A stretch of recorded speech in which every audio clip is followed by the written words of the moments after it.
RFID is the short form of radio frequency identification. Some people confuse it with RF. RF is simply radio frequency, like our transmission which takes place in FM or AM or any other wireless system.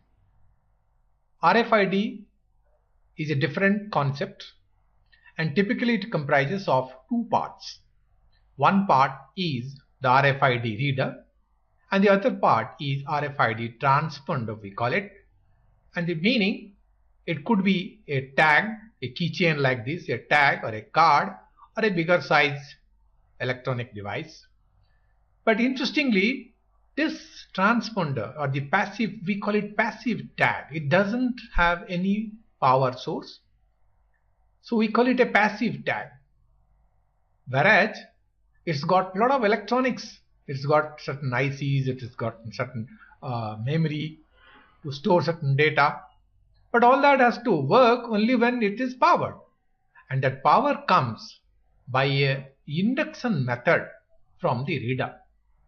And that is what is the job of the RFID reader. And typically they look like this. This is the coil, the transmitting coil. Normally it operates at a certain kilohertz, about 125 to 135 kilohertz, and it's in higher frequencies also. And while this tag is brought close to it, or this card is brought close to it, since it contains the same coil inside and certain circuit, it draws the power from this. It draws the power from this.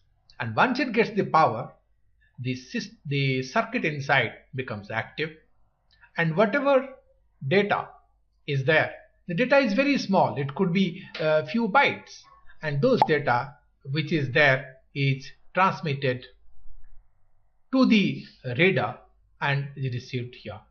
This is how the data transfer takes place from the card or the tag to the reader, and it only passes on the information about the specific number of the card. And based on that, the card, it could be interfaced to any kind of system or a microcontroller or a WROM or any kind of memory device, where this particular information which is being received by the RFID reader would be used to identify this particular device or this particular passive tag, and then corresponding to that, the information can be retrieved from the database which is there interfaced from here. It's a complicated issue, but all that is, this doesn't store the complete information. There are RFID which includes a large number of information, but those are fairly big and they are fairly costly also. But the simple ones, which are like, for example, these ones, they are very, very simple ones. They could be even less than $1. And maybe in Indian rupees about say 50 rupees or so. These tags or the cards have that kind of data only to pass it on about its identification only, about its number only, and that is what is transferred to the RFID reader. These are being used in many applications, like for security operation in the certain establishments or identifying certain.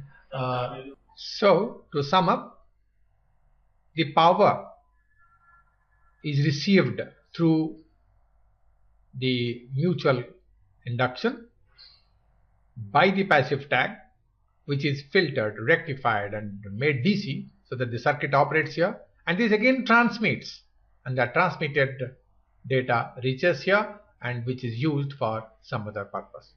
Thank you.